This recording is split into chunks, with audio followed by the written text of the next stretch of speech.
Here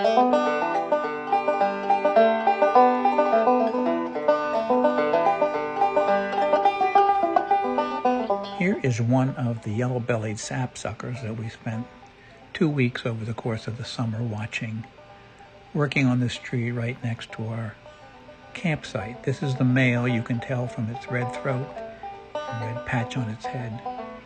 Hard at work checking out the holes in this tree that it's built over probably several years.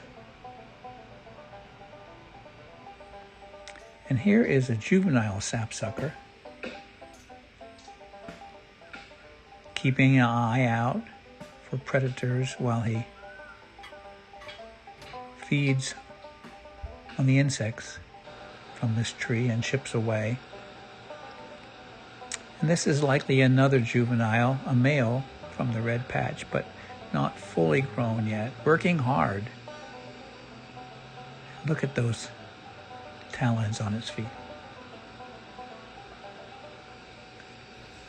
Finally, here are some of the other woodpeckers. This is a downy, the smallest of the woodpeckers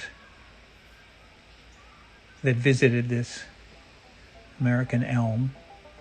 And as we move in a little closer, you can see all the bugs that are making their own way around this tree and serving up a steady diet of food for all these birds.